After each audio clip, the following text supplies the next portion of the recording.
Welcome back to my YouTube channel. सम्पूर्ण साथीहरूलाई स्वागत र नमस्कार छ मेरो युट्युब च्यानलमा। आजको भिडियो पनि कोरियन ल्याङ्ग्वेज सम्बन्धी नै बनाइरहेको छु। आज चाहिँ किप लेभल, सायदमा प्रोग्रामको किप लेभलको लेभल 2 को च्याप्टर पनि 2 नै मैले भिडियो वर्ड मिनिङ बनाएको छु, वर्ड मिनिङको भिडियो बनाएको छु। यो चाहिँ कोरियन भाषा सिक्ने साथीहरू र कोरियामा रहने भिसा चेन्ज गर्न चाहने साथीहरूको लागि विशेष फोकस गरेर बनाएको छु। ल आजको पाठ अब हामी सुरु गर्नेछौँ। पाठ 2 मा छ इग्वा सुरे गिनुन नेगा फरिल्के यो फ्युचर टेन्स लके उल्के लाएर प्रयोग गरिएको छ। योभन्दा अगाडि ग्रामरमा तपाईँले हेर्नुभएको छ भने बुझ्नुहुन्छ। पाठ 2 मा चाहिँ फोहोर चाहिँ म फाल्ने छु भनेर भनेको छ। त्यसका मुनि जाउँ। अब छुजे विषय अथवा सब्जेक्ट, थोङसा भप अथवा क्रिया, ह्याङ्योङसा विशेषण अथवा एडजेक्टिभ संज्ञा पनि भनिन्छ। अवि वा मुन्भप भनेको शब्दावली र व्याकरण, ख्वाल्यान भनेको सम्बन्धी, थोङसामा थोङसाको थोङ मात्र राखेको छ, थोङसामा उल्केयो लके उल्केयो छ भने नेछु हुनेछ। त्यसै गरी थोङसा भपमा न थाउमे अथवा उन थाउमे भने ए पछि, जस्तै खान थाउमे गएपछि, मगुन थाउमे खाएपछि यसरी प्रयोग गरिन्छ। वाल्दोङ भनेको क्रियाकलाप, मुसुन भनेको गुण, सुरेगी भनेको फोहोर, फरिदा भनेको फाल्नु, थन्जिदा पनि फाल्नु नै हुन्छ। फरिदा चाहिँ राम्रो तरिकाले फाल्नु, थन्जिदा चाहिँ एकदम रिसाएर फालेको पाराले फाल्नाले थन्जिदा भन्ने हुन्छ। झगडा गर्दा के गर्दाखेरिको साउलते मगत थन्जिजिमा भन्छ नि, झगडा गर्दाखेरि चाहिँ केही पनि नफ्याल भन्छन्। त्यसै छिबानिल घरभित्रको काम, म भिडियोले अफ गरेर हेर्छु। त्यसै गरी ख्वाल्यान सम्बन्धित, वाल्दोङ हादा क्रियाकलाप गर्नु, छिबानिल फुदाम हागी भनेको घरको काम बाँडेर गर्नु, छिबानिल भनेको घरको काम, फुदाम हागी भनेको चाहिँ बाँडेर गर्ने भन्ने अर्थ आउँछ है। फुत्ता खादा अनुरोध गर्नु, फुल्ली सुग छुट्याएर सङ्कलन गर्नु, यो फोहोरलाई छुट्याएर सङ्कलन गऱ्यौँ है त। यो मुनि फाचिम न झुन्डेर आएर गर्दै पछाडिबाट र आयो भने दुइटै न र दुइटैको उच्चारण ल हुन्छ है। फुन रि सुग लेखे तापनि उच्चारण फुल्ली सुग हुन्छ है। छङ्सो आधा सर सफाइ गर्नु। अर्को पेजमा जाउँ। अर्को पेजमा छ पाल्ले हादा कपडा धुनु, योरी हादा खाना पकाउनु, छेक चाङुल छङ्नी हादा किताब राख्ने तरज मिलाउनु। यहाँ छङरी लेखे तापनि उच्चारण छङ्नी हुन्छ है। मुनि फाचिम घ झुन्डेर आएर गर्दै पछाडिबाट र आएमा रको उच्चारण न भएर जान्छ, छङ्नी हादा हुन्छ है। त्यसै गरी फाङुल ताक्ता कोठा पुस्नु, छङ्सो गिरिल थल्लिदा भ्याकुम क्लिनर चलाउनु, सुरे गिरिल फरिदा फोहोर फ्याल्नु, फाङुल छिउदा कोठा सफा गर्नु, फाङुल सुल्दा कोठा बढार्नु, थरप्ता फोहोर हुनु, खुम्बाङ तुरुन्तै, याक्सोक खादा बाचा गर्नु, सायोङ हादा प्रयोग गर्नु, उइजी हादा भर पर्नु, छिगा खादा ढिलो गर्नु, नुत्ताकै फिसुतान मल्लाई उस्तै शब्द हो यो। छेसोङ हादा माफ गर्नु, आजिक अझै, छेसोङ हादा भनेको माफी माग्नु है, माफ गर्नु भनेको माफी माग्नु, आजिक भनेको अझै, नाजुङे पछि, छुन्बे हादा तयार गर्नु, सित्ता धुनु अथवा पखाल्नु, मान्दोल्दा बनाउनु, खेउसिल कक्षा कोठा, फादागुल सुल्दा भुइँ बढार्नु, उम्न्योसु पेय पदार्थ। यहाँ पनि फाचिम म झुन्डेर आएर गर्दै पछाडिबाट र आएमा उच्चारण पछाडि आएको रको उच्चारण न भएर जान्छ है, उम्न्योसु हुन्छ है। उम्रेउ लेखे तापनि उम्न्योसु हुन्छ उच्चारण है। उम्रेउसुलाई उम्न्योसु भनेर उच्चारण गरिन्छ। फुङसनुल थाल्दा भनेको बेलुन झुन्डाउनु। त्यसै गरी अर्को पेजमा जाउँ। इरनादा उठ्नु अथवा बेउ जान्नु, पालेरुल नल्दा कपडा सुकाउनु, सोन पाल्लेरुल हादा भनेको हातले कपडा धुनु कोरियामा त सेताकीले धुने चलन हुन्छ कुनै चाहिँ सेताकीले नबिग्रोस् भनेर वासिङ मेसिनले नबिग्रोस् भनेर हातले धुने चलन पनि हुन्छ ज्याकेटहरू विशेष गरी हातले धुँदा राम्रो वासिङ मेसिनमा हाल्यो भने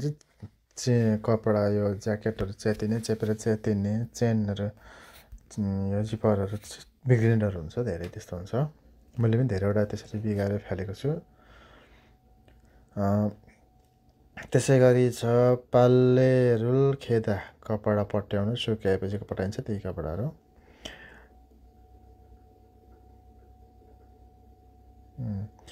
सेताकिरुल थल्लिँदा वासिङ मेसिन घुमाउनु थारिम जिरुल हादा भनेको आइरन लगाउनु सल्ग जिरुल हादा भाँडा माझ्नु उम्सेगोल मान्दुल्दा खाना बनाउनु भात पकाउनु भात मात्रै राइस कुकरमा पकाउनुलाई चाहिँ छित्ता भन्छ फावल छित्ता भन्छ है त्यसै गरी अरब्ता अप्ठ्यारो हुनु अथवा गाह्रो हुनु नाथा नादा देखा पर्नु अथवा जनाउनु सुइदा आराम गर्नु यङहारुल फोदा फिल्म हेर्नु इरुल कुन्नेदा यो उच्चारण कुन्नेदा हुन्छ कुत लेखेता पनि तल थ झुन्डेर फाँचीमा आए पनि त्यो थको उच्चारण न नै भएर जान्छ पछाडि नआएपछि थको पछि नआयो भने न नै हुन्छ कुन्नेदा हुन्छ लेख्दा कुत्नेदा लेखेता पनि उच्चारण कुन्नेदा काम सक्नु सुक्चेरुल हादा होमवर्क गर्नु सादा किन्नु अर्को डबल सबको सादा चाहिँ सस्तो हुनु अथवा प्याकिङ गर्नु भन्ने लागेको हुन्छ है यागी हादा कुराकानी गर्नु मुल्गन सामान सामुसिल अफिस अथवा कार्यालय इत्ता अथवा इजाबरिदा भनेको बिर्सनु थेगुन हादा कामबाट छुट्टी हुनु काम सकेर घर जाने बेलालाई थेगुन हादा काममा जानलाई छुल्गुन हादा भनिन्छ खसिल बैठक कोठा मेमरुल सुदा नोट लेख्नु कुफादा हतार हुनु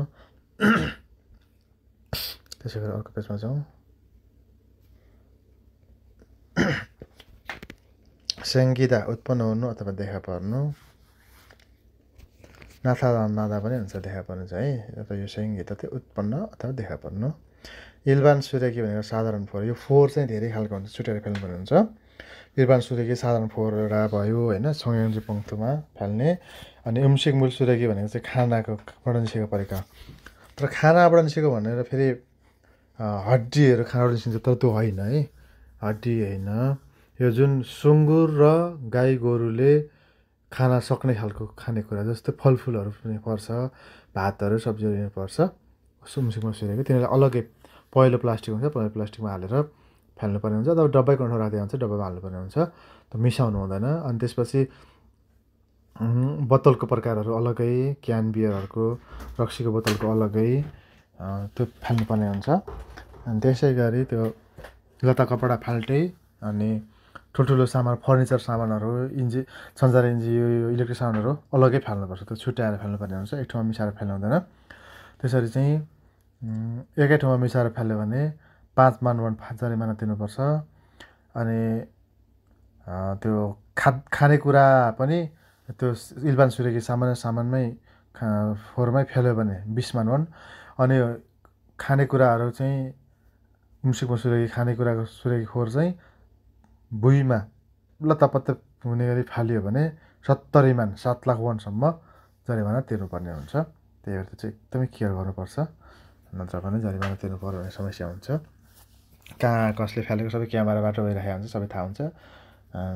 पत्ता लगाइहाल्छ पौडिहाल्छ त्यो चाहिँ अनि जहीँ त्यहीँ बाटोमा पनि फाल्नु हुँदैन चक्लेट खायो भने पनि त्यसको खोल त्यहाँ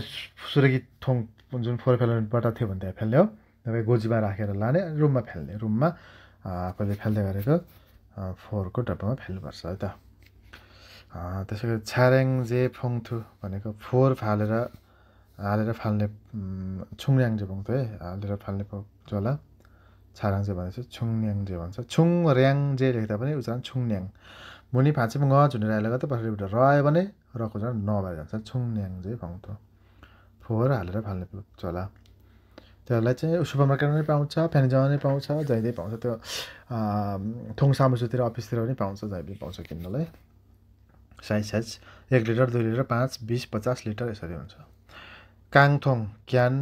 बोतलहरू फिनब्याङ खाली बोतल फ्लास्टिक प्लास्टिक अनि यस्तो हुन्छ है फेरि प्लास्टिक भनेपछि हामीले एउटै प्लास्टिक भन्ने अर्थ जनाउँछौँ यहाँ कोरियामा चाहिँ के छ भने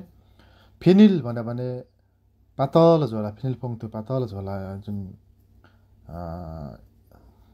के भन्छ नेपालमा यो पातलो झोला प्लास्टिकको झोलालाई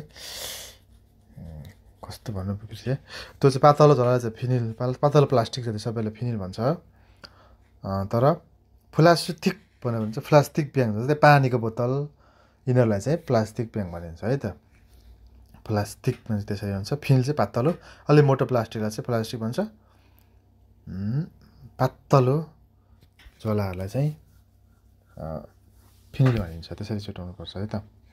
उम्सिङमुल सुरेगी भनेर खानेकुराबाट निस्किने फोहोर अहिले भर्खरै मैले भने तिनीहरूले भन्छ नत्ता राख्नु झोला आदिमा हाल्नु ख्याङ्गुदो अवस्थामा पनि छियक मादा क्षेत्र अनुसार नाल्चा मिति छाङ्सो ठाउँ थारुदा फरक हुनु छाङफोदा भनेको ग्रोसरीको सामान किन्नु जस्तै खानेकुराको सामानहरू मार्टमा किन्नलाई चाहिँ छाङफोदा भन्नुहुन्छ है सामान हेर्नु भन्ने मात्रै अर्थ त आउँछ सिधा पाराले भन्छ तर ग्रोसरीको सामान खानेकुराहरू त्यहाँ सब्जीहरू हुन्छ जुसहरू चामलहरू किन्नु पऱ्यो भने त्यसलाई छाङफोदा भनिन्छ है त खल्लेजिल भनेको टालोले पुस्नु अथवा मुपिङ गर्नु फुयक भान्सा कोठा इल्चिक भनेको सबेरै अथवा छिट्टै भन्ने अर्थ आउँछ छोङ्गी कागज यो जुम आजभोलि अथवा हिजोआज जे भने पनि हुन्छ ल भिडियो हेरिदिनु भएको सबैले धेरै धेरै धन्यवाद अनि नयाँ हुनुहुन्छ भने जाँदै मेरो युट्युब च्यानल पनि सब्सक्राइब गरिदिनु होला लाइक कमेन्ट पनि गरेर चाहिँ सेयर पनि गरिदिनु भयो भने एकदमै झन् थ्याङ्कफुल हुनेछु र तपाईँहरूलाई पनि सपोर्ट गरिदिन्छु तपाईँको युट्युब च्यानल छ भने युट्युब च्यानल पनि सपोर्ट गरिदिनेछु अनि अरू पढ्न जाने साथीहरूले चाहिँ केही हेल्पफुल हुन्छ होला भन्ने आशा गर्दछु आजलाई यति नै गरौँ भोलि अर्को च्याप्टर लिएर आउनेछु थ्याङ्क यू फर वाचिङ